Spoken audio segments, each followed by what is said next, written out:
এর মধ্যে 15 দিন অতিবাহিত হয়ে গেছে। দুটো মামলার কোনো আপডেট পাওয়া যায়নি। বলা যায় পুলিশ নিজেরাই কাউকে আপডেট দিতে রাজি ছিল না। তারা তাদের মতো কাজ করেছিল।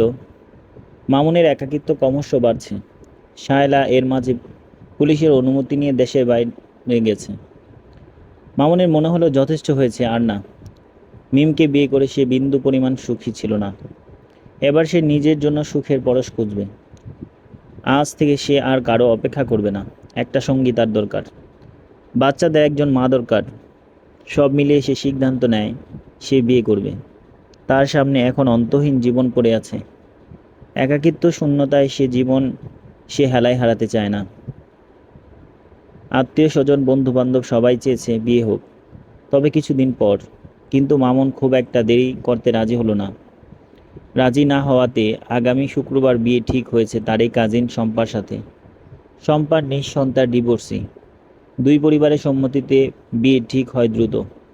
বিয়ের ঠিক আগের দিন হঠাৎ করে মামুনের বাসায় উপস্থিত হন ওসি শহীদুল। এই ভর দুপুরে ওসিকে দেখে কিছুটা বিচলিত হয় মামুন, কিন্তু তা বুঝতে না দিয়ে অফিসারকে জিজ্ঞেস করে, কি মনে করে হঠাৎ? শুনলাম মামুন সাহেব আপনি বিয়ে করছেন, দাওয়াত দিলেন না যে? বিয়ে তো করতেই হতো অফিসার, আজ বা কাল। কিন্তু আরও কয়েকদিন পরে করলে তো হতো। কয়েকদিন আগে মাত্র আপনার স্ত্রী খুন হলেন। জানেনও না কে খুন করেছে। তার আগেই নিজের আরেকজন সঙ্গী জোগাড় করতে ব্যস্ত হয়ে পড়লেন। এতে কি গুনাহ হয় অফিসার? আমি তা বলিনি, কিন্তু জানেন, একজন স্ত্রী মারা যাবার অল্প দিনে আমরা অপেক্ষা করতে পারি না। সাথে সাথে আরেকজন নিয়ে আসি। অথচ মেয়েরা এক বাচ্চা নিয়েও সারা জীবন একা কাটিয়ে দেয়। স্যাক্রিফাইস মেয়েরাই তো বেশি করেছে মামুন সাহেব। অফিসার ব্যক্তিগত ব্যাপারটা বাদ দেন, কি বলতে এসেছেন বলুন। আচ্ছা বাদ দিলাম। যা বলতে এসেছিলাম, মারুফ সাহেবের ময়নাতদন্তের রিপোর্টে আমরা একটু পরে পাবো। তাহলে বুঝতে পারবো উনি খুন হয়েছেন কিনা। দ্বিতীয় কথা হলো, আমরা আপনার স্ত্রী অ্যাক্সিডেন্টের সেই ট্রাক ড্রাইভারকে গ্রেপ্তার করতে সক্ষম হয়েছি। সে ভারতে পালিয়ে যেতে চেয়েছিল। বর্ডারের খুব কাছ থেকে তাকে ধরা হয়েছে। একটু পর আমরা আদালতে তুলে রিমান্ড চাইব। আপনি কি বিয়েটা আরও 2 দিন বা সপ্তাহখানেক পিছিয়ে দিতে পারবেন? আমার বিয়ের সাথে এসবের সম্পর্ক কি অফিসার? আছে অনেক কিছুই। আমি অনুরোধ করে গেলাম, বাদ বাকি আপনার ইচ্ছা। আমি যাচ্ছি তবে। ওসি শহীদুল আর একটা বাক্য ব্যয় না করে হন হন করে চলে গেলেন। মামুন স্থির চিত্তে তাকিয়ে থাকলো। সে চলে যাওয়ার পথের দিকে দ্বিধাগ্রস্তভাবে। এখন তার কি করা উচিত বুঝতে পারছে না। আমাকে আবার কেন ডেকেছে অফিসার? নিশ্চয়ই এবার ভালো কিছু সংবাদ দিতে পারবেন। কথাগুলো বলতে বলতে ওসি শহীদুল সাহেবের কক্ষের সামনে চেয়ারে বসল মিতু। জি, বেশ কিছু ভালো সংবাদ দেওয়ার জন্য আপনাকে ডেকেছি মিতু। তাহলে বসুন। ময়না তদন্তের রিপোর্ট এসেছে। সেটার কথা আগে বলি। মারুফ সাহেব খুন হয়নি, উনি নিজেই সুইসাইড করেছেন ঘুমের ট্যাবলেট খেয়ে। এই রিপোর্ট আসতে এতদিন কেন লাগলো অফিসার? যিনি ময়নাতদন্তের করেন সাধারণত উনি কিছু সমস্যার কারণে খানিকটা দেরি হয়, তবে খুব বেশি দেরি হয়নি। আচ্ছা তারপর? দ্বিতীয় কথা হলো, তাকে সুইসাইডে বাধ্য করা হয়েছে। কে করেছে? বেশ অবাক হয়ে প্রশ্নটা করে মিতু। সেটা বলছি ধীরে ধীরে। তার আগে একটু সেল থেকে ঘুরে আসুন, দেখেন লোকটাকে চিনেন কিনা। মিতু চেয়ার ছেড়ে উঠে সেলের দিকে এগোয়। অনেকক্ষণ লোকটাকে দেখে, কিন্তু চিনতে পারে না। আবার নিজের জায়গায় এসে বসে। অফিসার, চিনতে পারিনি উনিকে। মিতু যাকে অ্যাক্সিডেন্টের নাম করে হত্যা করা হয়েছে, সেই অ্যাক্সিডেন্টের ট্রাক ড্রাইভার। আমরা তার জবানবন্দি নিয়েছি আগেই। সে হত্যার কথা স্বীকার করেছে, তবে মাস্টার মাইন্ড আরেকজন। সে মাত্র 3 লাখ টাকা চুক্তিতে অ্যাক্সিডেন্ট করতে রাজি হয়েছিল। মাস্টার মাইন্ড কথা দিয়েছিল ড্রাইভারের কিছু হবেই না, তাই সে রাজি হয়েছিল। তাকে আমরা গ্রেফতার করেছি ভারতের বর্ডার থেকে। আচ্ছা অফিসার, মাস্টার মাইন্ড কে? বিস্ময়ে হতবাক হয়ে জিজ্ঞেস করলো। হ্যাঁ, সে মাস্টার মাইন্ডকে আমরা গ্রেফতার করতে সক্ষম হয়েছি। তবে কিছুক্ষণ পর সে থানায় আসবে। সেও ভারতে পালিয়ে যাবার চেষ্টা করে। গোপন জায়গা থেকে আমরা তাকে গ্রেফতার করি। তার নাম কি অফিসার? রহিম মিয়া। মারুফ সাহেবের অফিসের কর্মচারী। যে চাকরিচ্যুত হয়েছিল মারুফ সাহেবের হাতেই, সেই হচ্ছে এখন পর্যন্ত মূল আসামি। আরেকটা বিষয়ের তথ্য দেই। আপনাকে যে নাম্বার থেকে ভিডিও পাঠানো হয়েছিল, সেটা এই রহিম মিয়ার আলাদা একটা নাম্বার থেকে, যে নাম্বার তার স্ত্রীর নামে রেজিস্ট্রেশন করা। ও মাই গড! আমি বুঝতে পারছি না মিতু হত্যার সাথে রহিম মিয়া কীভাবে ইনভলভ হলো, তার স্বার্থ কী? সেটাই আমরা ভেবেছি। সম্ভবত কিছু কারণ খুঁজে পেয়েছি। আমরা আরেকজনকে গ্রেফতার করতে যাব খুব জলদি। সে আমাদের সীমানার ভেতরে আছে, পালিয়ে যেতে না পারে, তাই সমস্ত ব্যবস্থা করে রাখা হয়েছে। আমি কি তার নাম জানতে পারি অফিসার? অবশ্যই না, এখন বলা যাবে না মিস মিতু। আপনি বাসায় চলে যান। আমরা রহিম মিয়াকে আদালতে তুলব, রিমান্ড চাইব। আশা করছি 2-1 দিনের মধ্যে সব কিছু ক্লিয়ার করতে পারবো। আপনি নিশ্চিন্তে বাসায় যান, আমি আপনাকে ডেকে পাঠাবো। আচ্ছা বলে মিতু উঠে যাবে, তখনই ওসি শহীদুল আবার বলে, লিমনকে আমরা গতকাল ছেড়ে দিয়েছি। এই কেসের সাথে উনি কোনোভাবেই জড়িত না। কিছুটা হাঁপ ছেড়ে বাঁচল মিতু। অফিসারের কাছ থেকে বিদায় নিয়ে বাসার উদ্দেশ্যে উঠে রওনা দেয় মিতু। পথের মধ্যে তার ভাবনা বেড়ে যায়। রহিম মিয়া কেনই বা হত্যা করবে মিতুকে? মারুফ কেনই বা সুইসাইড করবে? আর মারুফকে কে সুইসাইড করতে বাধ্য করেছিল? নিজেই নিজেকে প্রশ্ন করে মিতু, কিন্তু তার কোনো উত্তর খুঁজে পায় না। মামুন বিয়ের ডেট পিছিয়ে সপ্তাহখানেক আপাতত নির্ভার সে। তবে ইদানিং থানায় আসা যাওয়া করছে মিতুর কেসের আপডেট জানার জন্য। ওসি শহীদুল কিছুটা বিস্মিত। হুট করে এই তৎপরতা বেড়ে যাওয়ার অবশ্যই অন্য কোনো ইঙ্গিত দিচ্ছে না তো? কারণ ইতিমধ্যে ওসি শহীদুল মূল আসামিসহ 3 জনকে গ্রেফতার করতে সক্ষম হয়েছে, এমনকি তাদের জবানবন্দিও নিয়েছে। আজ সোমবার, অন্যান্য দিন থেকে আরেকটা পার্থক্য দিন, কারণ আজকে ওসি শহীদুল সবাইকে ডেকে পাঠিয়েছে থানায়। কারণ মিতু এবং মারুফকে কেসটা মোটামুটি সলভ করা হয়েছে। এখন স্বজনদের জানিয়ে দেওয়ার জন্য আয়োজন। ওসি শহীদুল কক্ষে উৎকণ্ঠা নিয়ে চেয়ারে বসে অপেক্ষা করছেন মিমের স্বামী মামুন, মিমের ভাই সুমন, মিতু আর মিতুর বাবা মা। শহীদুলের ভূমিকা না করেই শুরু করলেন। শুরুটা করি মিমের কেস দিয়ে। আমরা যে কোনো কেস আগে সলভ করার চেষ্টা করেছিলাম শুরুতে। তার কারণ আমাদের বিশ্বাস ছিল দুটো কেস একে অপরের সাথে সম্পর্কিত, হতে পারে একই ব্যক্তি। সে অনুযায়ী আমরা কাজ শুরু করেছিলাম।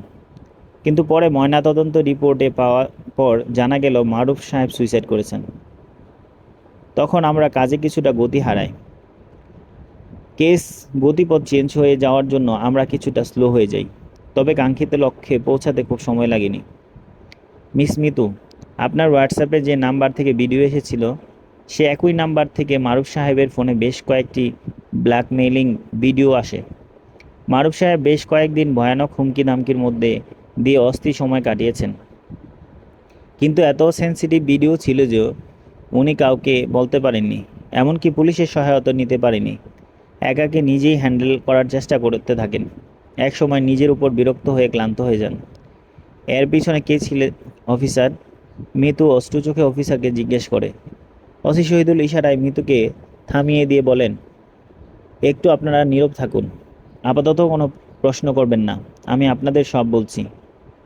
হ্যাঁ, এই হুমকি ভিডিও সবই আসতো রহিম মিয়ার আলাদা ফোন থেকে। এসবের বিনিময়ে রহিম মিয়া প্রায় 10 লাখ টাকা পান।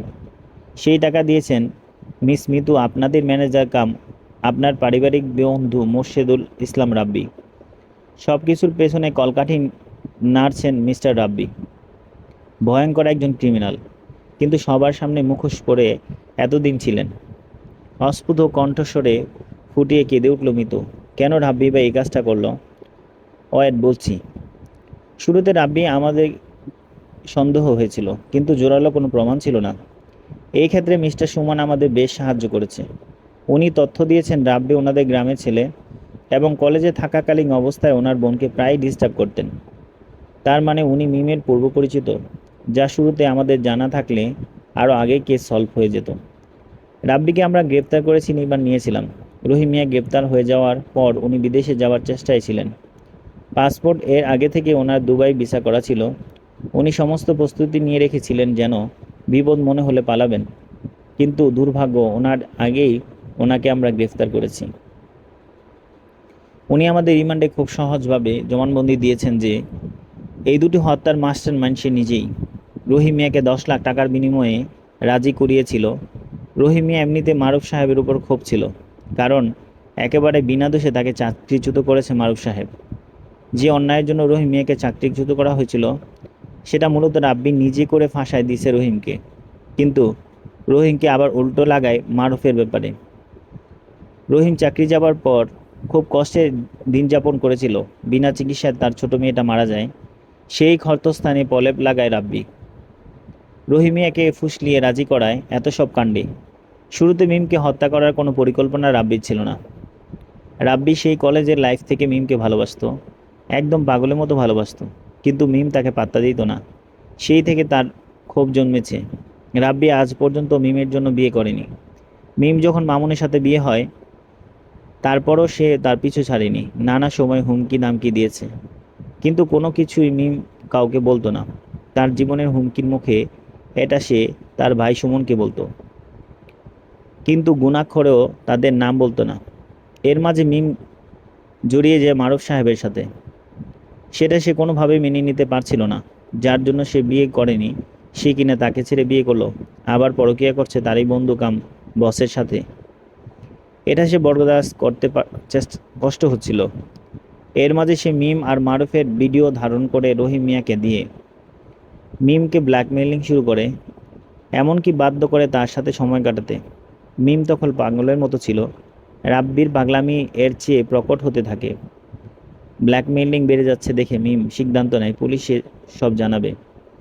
ঘটনার দিন মারুফ সাহেবের ভাড়া ফ্ল্যাট থেকে মারুফের সাথে রাগারাগি করে বের হয় মিম। বড় রাস্তায় ওঠার আগেই রহিম মিয়ার নাম্বার থেকে ফোন আসে মিমের ফোনে। রহিম মিয়া হুমকি দেয়, এখনই যেন রাব্বির ফ্ল্যাটে যায়, না হলে আজকে তার শেষ দিন। মিম তখন বলে, যা হয় হোক, আজকে আমি পুলিশের কাছে যাচ্ছি। মারুফ এবং রাব্বি দুজনের কথাই সব পুলিশকে বলবো। একজন আমাকে ইউজ করেছে দিনের পর দিন, অন্যজন ব্ল্যাকমেইলিং। গাড়ির জন্য যখন অপেক্ষা করছিল তখনই অদূরে ট্রাকে বসে অপেক্ষারত রহিম মিয়া আর ট্রাক ড্রাইভার নিয়ে এসে দ্রুত চাপা দিয়ে চলে যায়। মিমির মৃত্যু এবং মৃত্যুর চলে যাওয়ার পর মারুফ অনেকটা ডিপ্রেশনে পড়ে যায়। নিজেকে দোষারোপ করতে থাকে। নিয়মিত অফিসে আসছিল কয়েকদিন। এই সুযোগে একটা বড় প্রজেক্ট কিছু অর্থ হাতিয়ে নেয় রাব্বি, যেটা ধরা পড়ে যায় মারুফের কাছে। মারুফ সে অর্থ ফেরত দিতে তাকে 3 দিন সময় দেয় এবং চাকরি ছেড়ে দিতে বলে। এরপর রাব্বি তার মুখোশ খুলে রহিম মিয়াকে দিয়ে আগে রেকর্ডকৃত 4টা ভিডিও তার ফোনে পাঠায়। সবগুলো মারুফের বিভিন্ন মেয়ের সাথে অবৈধ সম্পর্কের ভিডিও, ঘনিষ্ঠ মুহূর্তের ভিডিও। এসব ভিডিও ভাইরাল না হওয়ার জন্য রাব্বির কথায় রহিম মিয়া 1 কোটি টাকা চায়। মারুফ সম্মত হয় বাধ্য হয়ে, কিন্তু এত টাকা দেয়ার অঙ্গীকার পড়ার পর তার আরও টাকা দাবি করে। বারবার ফোনে কল দিতে থাকে, একের পর এক রেকর্ডকৃত ভিডিও পাঠায়। মারুফ সাহেব নিজের ঘরে একা হয়ে যায়। ভয়ানক ডিপ্রেশন আর মান সম্মানের ভয়ে উনি এক রাতে ঘুমের ট্যাবলেট খেয়ে আত্মহত্যা করেন। রাব্বির কাছে মারুফের বাসার ডুপ্লিকেট চাবি ছিল। একদিন মারুফের খবর না পেয়ে রহিম মিয়া বাসায় গিয়ে দেখে মৃত মারুফ পড়ে আছেন। সে তখন মোবাইল সাথে করে নিয়ে চলে আসে, যা আমরা উদ্ধার করেছি তাকে গ্রেফতারের পর। এতক্ষণ বলে থামলেন ওসি সাহেব। টেবিলে রাখা গ্লাস থেকে পানি খেয়ে বললেন, আপনাদের কিছু জানা থাকলে প্রশ্ন করতে পারেন। দু একটা প্রশ্ন করে অশ্রু মুছতে মুছতে যে যার মতো চলে যায়। মৃত্যু বের হয় সবার শেষে। অনেকটা খুঁড়িয়ে খুঁড়িয়ে বাবা মাকে সাথে নিয়ে বাসায় ফিরে আসে সে। কীভাবে সে যে 3 দিন কেটে যায়। আজ মামুন সাহেবের বিয়ের রাত। কত সহজে মামুন নিজেকে বদলে ফেলে, অথচ মৃত্যু পারে না। অনেকগুলো স্মৃতি ভবিষ্যৎ তাকে তাড়িয়ে বেড়ায়। রাত 12:10। ক্লান্ত চোখের বিন্দু পরিমাণে ঘুম নেই। ছোটোখাটো একটা দ্বিতলা বাড়ি মৃতদের। দক্ষিণ পূর্ব দিকে কয়েকটা নারিকেলের গাছ দাঁড়িয়ে আছে। ওপাশে আকাশ থেকে উঁকি মারছে এক ফালি চাঁদ। দোতলার বারান্দায় রেলিংয়ে ধরে অনেকক্ষণ থেকে দাঁড়িয়ে আছে মৃত। বাচ্চারা অঝরে ঘুমাচ্ছে। সম্ভবত পুরো শহরের মানুষজন ঘুমাচ্ছে, শুধু তার চোখে ঘুম নেই। চাঁদ দেখতে দেখতে সে টের পায় বুকের শূন্যতা ক্রমশ বাড়তে আছে। চোখ থেকে নরম গাল বেয়ে চিবুক হয়ে ঝরে পড়ছে অশ্রুকণা। তার জীবনে সেইভাবে বদলে যাবে সে কল্পনা করতে পারেনি। অনেক প্রশ্ন এসে ভিড় জমায় তার মনে। মানুষ কেন পরকীয়া করে? কিসের এত নেশা এখানটায়? নাকি তার কোনো ভালোবাসার কমতি ছিল, যার জন্য মারুফ অন্যখানে ভালোবাসা খুঁজতে গিয়েছিল, নাকি মারুফরা এমনই হয়? উত্তরগুলো সে নিজেও জানে না। সমাপ্ত। আপনাদের যদি এই পুরো গল্পটি ভালো লেগে থাকে, চ্যানেলটিকে অবশ্যই সাবস্ক্রাইব করে দেবেন, আর পাশে থাকা বেল আইকনে সাবস্ক্রাইব করে লাইক কমেন্ট দিয়ে আমার চ্যানেলটাকে আরও উজ্জীবিত করার জন্য সাহায্য করবেন। সমাপ্ত।